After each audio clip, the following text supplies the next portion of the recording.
Assalamualaikum warahmatullahi wabarakatuh. Buat rekan-rekan para mahasiswa semester 3 Sekolah Tinggi Ilmu Hukum Persada Bunda, saya akan mencoba memaparkan tentang ATN yang pernah saya janjikan sebatas berakhirnya mata kuliah kita yang minggu kemarin ini. Dari awal sudah saya sampaikan bahwasanya hukum tata negara itu adalah sebuah ilmu hukum yang mempelajari tentang lembaga-lembaga tinggi negara, hubungan antara lembaga tinggi negara dan hubungan antara negara dengan rakyatnya.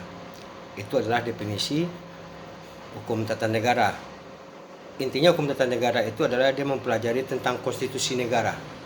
Konstitusi negara kita itu adalah Undang-Undang Dasar 45. Di mana di Undang-Undang Dasar 45 itu, di konstitusi itu dia memberitahukan batasan-batasan tentang kewenangan lembaga-lembaga tinggi negara itu. Nah, dengan adanya sistem seperti hukum tata negara itu, makanya kita mengenal tentang trias politika. Kalau kita rujuk tentang perkembangan hukum tata negara pasca kemerdekaan sampai pasca reformasi, tentu hukum tata negara itu selalu berubah-ubah dia. Karena seperti kita ketahui, waktu zaman pasca kemerdekaan 1945 sampai 1949, kita itu belum menemukan jati sebagai hukum tata negara, karena waktu itu pemerintahan kita hanya dipegang Soekarno dan Hatta sebagai presiden, sedangkan legislatif itu diserahkan kepada Komite Nasional Pusat Indonesia atau KNIP ya, Komite Nasional Pusat Indonesia. Nah, setelah pasca kemerdekaan ya, dengan sistem orde lama, orde baru, sampailah kita akhirnya masuk ke pasca reformasi. Di pasca reformasi itu ketatanegaraan kita itu berubah, hampir dikatakan 180 derajat. Ya, sistem ketatanegaraan kita itu berubah. Ini dapat kita lihat dari amandemen Undang-Undang Dasar 45 yang dilakukan waktu pasca reformasi, yang dimulai dari tahun 99 sampai 2002. Nah, di amandemen itu banyak perubahan sistem ketatanegaraan kita. Salah satunya adalah jabatan presiden itu hanya boleh 2 masa jabatan atau 2 periode. Ya, kekuasaan presiden itu dalam hal pembuatan undang-undang diserahkan kepada DPR. Dan MPR tidak lagi menjadi sebagai lembaga tertinggi negara dia. Karena waktu zaman Orde Baru, kenapa dia disebut MPR itu sebagai lembaga tertinggi negara? Karena MPR itu adalah mandataris presiden. MPR punya kewenangan memilih dan memilihkan presiden. Tapi pasca reformasi, pasca amandemen Undang-Undang ketiga tahun 2001, bahwasanya presiden itu tidak lagi dipilih oleh MPR, tapi telah dipilih langsung oleh rakyat. Itu kita lihat maklumat di amandemen ketiga tahun 2001, bahwasanya presiden dan wakil presiden itu tidak lagi dipilih oleh MPR, tapi dipilih langsung oleh rakyat. Dan otomatis kalau sudah dipilih oleh rakyat, makanya MPR tidak lagi menjadi lembaga tertinggi negara dia, tapi dia sudah menjadi lembaga tinggi negara, karena mandatarisnya kepada presiden itu sudah dicabut. Ya, tetapi bukan berarti MPR itu tidak punya tugas dan kewenangan, dia pasti punya tugas. Nah, pasca reformasi inilah sistem ketatanegaraan kita itu banyak mengalami perubahan-perubahan, karena kedaulatan rakyat dikembalikan kepada rakyat. Yang mana pasca kemerdekaan sampai sebelum pasca reformasi itu biasanya kedaulatan itu dipegang secara absolut oleh presiden, sehingga ke sistem ketatanegaraan kita itu tidak berjalan sebagaimana mestinya. Nah, setelah ini amandemen pasca reformasi itu, maka kita kenal dengan istilah trias politika. Apa itu trias politika? Trias politika itu adalah batasan-batasan kewenangan yang dipunyai oleh sebuah lembaga tinggi negara ataupun lembaga negara. Nah, ini harus kita jelaskan sama kawan-kawan sekalian. Harus bisa membedakan apa-apa saja lembaga tinggi negara dan apa-apa saja lembaga negara. Lembaga tinggi negara itu ada 7 lembaga tinggi negara. Pertama itu adalah presiden dan wakil presiden. Yang kedua itu MPR, yang ketiga itu adalah DPD, yang keempat itu adalah DPR, yang kelima itu adalah Mahkamah Konstitusi, yang keenam itu adalah Mahkamah Agung, dan yang 7 itu adalah BPK, Badan Pemeriksa Keuangan. 7 lembaga ini dia dikategorikan sebagai lembaga tinggi negara. Nah, sementara kejaksaan, kepolisian, KPK, KPU, Ombudsman, dan sebagainya itu dikategorikan sebagai lembaga negara. Apa perbedaannya? Lembaga tinggi negara itu adalah terbentuknya sebuah lembaga tinggi negara itu karena ada perintah yang termuat di dalam Undang-Undang Dasar 45. Ditambah lagi sistem ketatanegaraan kita itu, kita ini adalah negara demokrasi, negara yang menganut sistem Eropa kontinental. Makanya yang tertuang di dalam Undang-Undang 45 itu dia dikategorikan sebagai lembaga tinggi negara. Nah, sehingga kita kenal dengan istilah Trias Politika. Yang seperti saya sebutkan tadi, adanya batasan kewenangan. Nah, Trias Politika itu ada unsur, ada 3 unsur di dalam itu. Yang pertama itu adalah unsur eksekutif. Unsur eksekutif itu tentu kita sebut sebagai pemerintahan. Yang kedua itu adalah unsur legislatif. Unsur legislatif itu seperti MPR, DPR, dan DPD. Dan yang ketiga itu adalah unsur yudikatif. Unsur yudikatif ini adalah unsur penegak hukum, terwakili di Mahkamah Konstitusi ataupun di Mahkamah Agung. Nah, 3 unsur inilah yang menjalankan roda pemerintahan di Republik ini. Ya, eksekutif, legislatif, dan yudikatif. Inilah disebut Trias Politika itu. Dia ibarat piramid dia. Antar satu lembaga tinggi negara dan lembaga tinggi negara lain, dia saling berhubungan dan tidak bisa berdiri sendiri. Ada batas-batasan kewenangan di situ. Jadi ibarat seperti permainan sepak bola, eksekutif dan legislatif itu ada sebuah kesebelasan, yudikatifnya sebagai wasitnya di situ. Apabila ada perbedaan-perbedaan atau benturan-benturan antar sesama lembaga tinggi negara ataupun sesama lembaga negara, maka yang berhak untuk memutuskan sebuah perkara itu adalah Mahkamah Konstitusi dia. Jadi peranan Mahkamah Konstitusi dan Mahkamah Agung itu dia sebagai wasit, sebagai penengah kalau ada sebuah persoalan-persoalan yang menimpa tentang lembaga tinggi negara ataupun lembaga negara. Nah, selanjutnya kita akan membahas tentang tugas dan kewenangan presiden. Ya, kita membahas tentang tugas kewenangan presiden sebagai lembaga tinggi negara. Presiden itu menurut sistem pemerintahan kita yang menganut sistem presidensil, presiden itu dipilih langsung oleh rakyat. Makanya presiden itu dipilih langsung oleh rakyat, makanya presiden itu mempunyai 2 kekuasaan dia. Presiden sebagai kepala negara dan presiden sebagai kepala pemerintahan. Nah, tentunya tupoksi dia sebagai kepala negara berbeda dengan tupoksi dia sebagai kepala pemerintahan. Kalau kita bicara seorang presiden sebagai kepala negara, ada berapa kewenangan presiden di situ. Salah satunya adalah presiden itu memegang kekuasaan tertinggi atas angkatan darat, angkatan laut, dan angkatan udara. Dia adalah panglima tertinggi di situ. Nah, yang kedua, presiden itu dia berhak untuk menerima dan menempatkan duta besar atau konsul atau duta besar di suatu negara. Jadi dia mempunyai kewenangan untuk menempatkan dan menerima duta besar atau konsul, tetapi harus mendapat pertimbangan dari DPR. Nah, berlakulah sini Trias Politika tadi.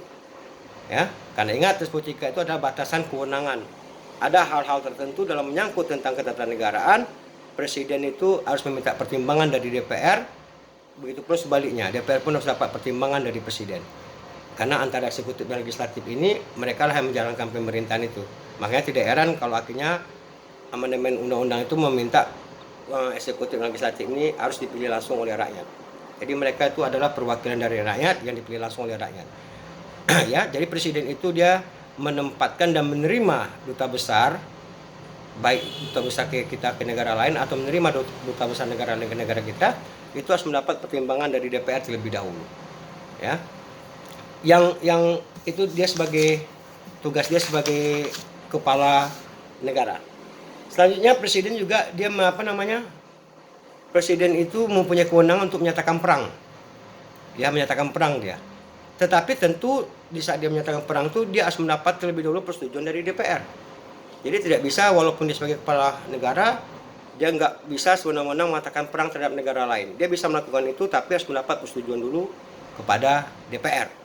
Ya, harus mendapat persetujuan dari DPR. Kalau persetujuan DPR itu diberikan, maka presiden itu bisa memerintahkan untuk melakukan perang. Selanjutnya, presiden itu mempunyai kewenangan untuk memberi gelar dan jasa. Gelar para pahlawan nasional itu dan jasa itu adalah kewenangan presiden sebagai kepala negara. Itu adalah kewenangan presiden sepenuhnya dan itu tidak perlu meminta persetujuan dari DPR atau tidak perlu meminta pertimbangan dari presiden. Jadi presiden itu berhak dia memberi gelar atau tanda jasa kepada warga negara yang mungkin dan pada negara kita itu dia telah mempunyai jasa untuk membesarkan negara kita ini seperti gelar tanda jasa pahlawan lah ya, gelar pahlawan nasional, dan itu adalah hak atau kewenangan presiden untuk mendapatkan itu dan dia tidak perlu mendapat persetujuan DPR. Presiden itu mempunyai kewenangan untuk menjaga hak asasi manusia. Ya, presiden itu punya kewenangan menjaga hak asasi manusia, mencerdaskan kehidupan bangsa, memelihara anak fakir miskin, dan juga menjaga memberikan pelayanan kesehatan kepada masyarakat. Itu adalah tugas dan kewenangan presiden. Kenapa tugas kewenangan presiden seperti itu? Karena Undang-Undang Dasar 45 kita, konstitusi kita mengatakan bahwasanya konstitusi kita itu menjamin setiap warga negara itu untuk berkumpul berserikat, mendapatkan pekerjaan kehidupan yang layak, dan mendapatkan pendidikan, dan tentunya mendapatkan jasa kesehatan yang disiapkan oleh negara. Nah, karena presiden itu sebagai kepala negara, maka presiden di sini mewakili negara. Presiden itu punya kewenangan untuk melindungi hak asasi setiap manusia, dan dia juga mempunyai kewenangan untuk mencerdaskan kehidupan bangsa, memelihara anak fakir miskin dan sebagainya. Itu adalah perintah dari konstitusi kita. Makanya kalau seandainya ada demo selama ini mengenai hak asasi manusia, pasti para pendemo itu menuntut presiden agar bisa menciptakan itu, karena itu memang perintah konstitusi yang tertuang di dalam isi konstitusi itu. Nah, sementara presiden itu adalah simbol sebagai kepala negara, makanya dia diberi kewenangan untuk itu. Selanjutnya, tugas presiden sebagai kepala pemerintahan. Ya. Tugas presiden sebagai pemerintahan pertama itu adalah presiden ini dia mempunyai kewenangan mengangkat dan memberhentikan para pembantunya. Ya, jadi itu kewenangan presiden. Kalau istilah politiknya itu adalah hak prerogatif presiden. Dia berhak untuk mengangkat siapa-siapa menterinya sebagai pembantunya, dan dia juga berhak untuk memberhentikan para pembantunya itu kalau dia menganggap tidak bisa bekerja sama lagi. Ya, yang ketiga, presiden berhak untuk mengusulkan calon sebagai Panglima TNI dan calon Kapolri, tetapi harus mendapat persetujuan dari DPR. Nah, kembali lagi di sini tes politika. Ya, kembali lagi tes politika. Jadi presiden itu punya kewenangan untuk mengangkat dan mengusulkan Panglima TNI beserta Kapolri, tetapi harus mendapat persetujuan dari DPR. Kalau DPR sudah menyetujui usulan dari presiden itu, maka calon Panglima tadi, calon Kapolri tadi bisa ditetapkan sebagai Panglima ataupun sebagai Kapolri. Jadi usulan pengangkatan Panglima dan Kapolri itu berasal dari kewenangan presiden, tetapi dia harus mendapat persetujuan terlebih dahulu ke DPR. Itu dalam segi dia sebagai kepala pemerintahan. Selanjutnya itu kewenangan presiden itu adalah dia bersama DPR membentuk yang namanya undang-undang. Ya, kewenangan presiden itu selanjutnya dia bersama DPR mempunyai kewenangan untuk membentuk undang-undang dan mengesahkan atau mengusulkan anggaran atau APBN selama ini. Jadi usulan undang-undang itu bisa berasal dari presiden, bisa berasal dari DPR. Tetapi antara eksekutif dan legislatif dia harus bersama terlebih dahulu untuk membahas, harus sama-sama mendapat persetujuan. Jadi presiden itu berhak dia mengusulkan undang-undang, tentunya harus mendapat persetujuan oleh DPR. Jadi presiden dan DPR itu, pemerintah dan DPR itu nantinya bersama-sama dia melakukan pembahasan tentang perundang-undangan yang berasal dari presiden ataupun sebaliknya yang berasal dari DPR. Begitu juga dalam hal mengusulkan anggaran belanja negara atau kita kenal sama dengan APBN, itu adalah itu berangkat dan kewenangan dari pemerintah, dan tentunya berasal di sini dari presiden, karena sebagai presiden itu adalah sebagai kepala pemerintahan. Jadi itu juga kewenangan presiden untuk mengusulkan anggaran belanja negara atau kita kenal selama ini dengan APBN. Harus bersama-sama membahas dengan DPR sebelum nanti anggaran ini disahkan bersama antara presiden sebagai kepala pemerintahan dan DPR sebagai legislatif. Dan selanjutnya adalah presiden itu juga mempunyai hak kewenangan dari segi hukum, karena dia sebagai kepala negara, sebagai kepala pemerintahan, ya ada beberapa hal aspek hukum itu diberikan kewenangan pada presiden. Tetapi tetap harus mendapat pertimbangan dari lembaga-lembaga tinggi negara lainnya. Seperti misalnya presiden itu berhak memberi kewenangan garasi dan rehabilitasi. Ya, garasi dan rehabilitasi ini berhak dikeluarkan presiden kepada masyarakat yang masyarakat yang terpidana yang mendapat sanksi hukuman yang sudah dipidana, tetapi terlebih dahulu harus mendapat pertimbangan dari Mahkamah Agung. Jadi presiden ini bisa dia memberi gerasi dan rehabilitasi, tapi harus terlebih dahulu mendapat pertimbangan dari Mahkamah Agung. Ini dari segi hukum ya. Di segi hukum presiden itu dia diberi penghargaan untuk bisa membantu masyarakatnya, untuk bisa membantu rakyatnya di segi hukum, agar mungkin hukuman ini bisa dikurangi ataupun hukuman ini akan bisa dibebaskan.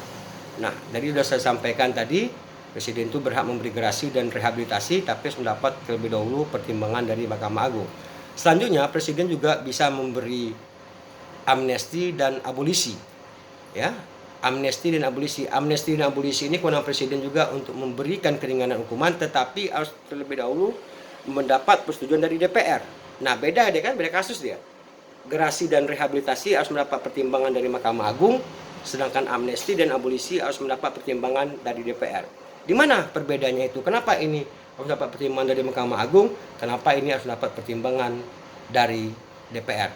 Tentu kasus yang menyangkut, ya, yang akan diberi keringanan hukuman itu, makanya tergantung lembaga mana dia harus minta pertimbangan. Contoh gerasi. Gerasi itu adalah, ya, semacam pengurangan hukuman yang diberikan kepada presiden kepada narapidana yang sifatnya itu adalah kriminal umum. Ya, kita kenal selama ini kan kalau ada hari-hari kebesaran, ya, hari-hari kebesaran itu presiden pasti dia memberi keringanan hukuman, tentunya dengan catatan napi yang diberi keringanan hukuman ini adalah napi yang selama ini melakukan perbuatan baik di saat dia menjalani sisa hukuman itu. Maka presiden dia bisa memberi gerasi kepada masyarakat yang terkena masalah pidana umum dia, kriminal umum dia kan. Nah itu presiden bisa memberi gerasi itu. Nah gerasi ini biasanya diberikan tiap tahun itu berdasarkan hari-hari besar kebangsaan. Nah gerasi ini tentunya harus mendapat pertimbangan terlebih dahulu dari Mahkamah Agung. Jadi tidak bisa presiden hanya sewenang-wenang dia memberikan gerasi kalau tidak mendapat dari terlebih dahulu dari pertimbangan Mahkamah Agung, apakah benar nggak yang ini harus dikasih gerasi, apakah salah nggak yang ini harus diberi gerasi itu. Makanya dia harus minta pertimbangan dari Mahkamah Agung dulu sebelum seorang presiden itu memberi gerasi atau keringanan hukuman kepada masyarakat yang melakukan kejahatan yang sifatnya itu adalah kriminal umum. Yang kedua, rehabilitasi. Rehabilitasi itu adalah presiden memberikan pengampunan apabila ada dalam hal pidana itu ternyata yang tersangka itu bukan pelaku yang sebenarnya. Ya, misalnya dalam hal di persidangan misalnya si A hakim memutuskan si A bersalah dan dia diberi sanksi katakanlah hukuman 3 tahun. Nah, di saat dia mencoba menjalani ini tiba-tiba ada dapat temuan baru ternyata bukan ini sebagai pelakunya. Makanya presiden dia mempunyai kewenangan rehabilitasi tadi untuk mencabut kasus perkara ini dan membebaskan yang terpidana tadi dari hukuman yang telah diberikan. Dan negara di sini presiden sebagai kepala negara, sebagai pemerintah, dia harus mempunyai kewajiban untuk merehab nama yang bersangkutan itu kepada masyarakat. Dan ini adalah kewenangan presiden setelah mendapat masukan dari Mahkamah Agung. Nah selanjutnya ada dua lagi yang diberikan hak istimewa kepada presiden itu masalah hukum, tapi harus mendapat pertimbangan dari DPR. Pertama yang saya sampaikan tadi itu adalah amnesti, yang kedua adalah abolisi. Amnesti itu adalah kejahatan yang pengampunan yang diberikan kepada presiden, baik pengampunan dia bebas ataupun pengampunan mengurangi masa hukuman, ini khususnya kepada narapidana yang melakukan kejahatan luar biasa dia. Karena dia melakukan kejahatan luar biasa, maka dia harus mendapat pertimbangan terlebih dulu dari DPR. Kejahatan luar biasa itu seperti apa? Seperti narkoba, teroris, dan illegal logging. Makanya ini disebut kejahatan luar biasa. Makanya sebelum presiden memberikan amnesti ini, makanya dia harus mendapat terlebih dulu pertimbangan dan masukan dari DPR. Jadi tidak bisa. Nah, pernah kasus terlebih waktu dulu berapa tahun yang lalu kan, suatu presiden kita Presiden SBY pernah memberikan amnesti kepada seorang warga negara asing, warga negara Australia yang waktu itu kasus narkoba. Kalau nggak salah saya itu Gerbi ya, yang di Bali itu, yang mana waktu itu pemerintah Australia mengajukan permohonan kepada pemerintah SBY supaya warga negaranya ini dideportasi ke Australia dan diberi pengampunan amnesti waktu itu. Yang warga negara Australia tadi, yang Gerbi itu, yang kalau nggak salah saya sebagai pengedar narkoba di Bali waktu itu. Nah, Presiden SBY waktu itu setelah mendapat pertimbangan dari DPR memberikan amnesti. Makanya saudara Gerbi tadi yang tadinya udah diberikan jatuhan hukuman seumur hidup, makanya diberikan amnesti, makanya langsung dideportasi ke asalnya, ke negara Australia. Waktu itu permintaan pemerintah Australia, karena kita waktu itu punya hubungan sangat baik, makanya pemerintah Australia mengajukan amnesti pada presiden minta pertimbangan dulu kepada DPR itu waktu zamannya Presiden Susilo Bambang Yudhoyono. Itu yang contohnya amnesti ya. Jadi amnesti itu adalah pemberian keringanan hukuman atau pembebasan hukuman yang diberikan presiden kepada narapidana yang melakukan kejahatan luar biasa. Beda sama gerasi tadi ya. Kalau gerasi itu adalah kriminal umum. Tapi kalau amnesti ini adalah kejahatan luar biasa, tetap makanya dia harus mendapat pertimbangan terlebih dahulu kepada DPR. Dan yang terakhir itu adalah abolisi. Abolisi itu adalah pengampunan yang diberikan presiden kepada warga negara yang sedang akan menjalani persidangan atau yang sudah menjalani persidangan. Nah, di sini tentu ini biasanya kepada narapidana yang dikatakan narapidana yang tahanan politik dia. Ya, tahanan politik. Jadi tahanan politik itu dia termasuk diabolisi. Ya, tahanan politik atau mungkin tahanan para pendemo, makanya harus bedakan. Pendemo itu dia dikategorikan adalah tahanan politik. Dia bukan dikategorikan tahanan kriminal umum, tapi dia adalah tahanan politik. Presiden bisa memberikan pengampunan, memberikan kebebasan itu kepada narapidana tersebut setelah mendapat pertimbangan dari presiden.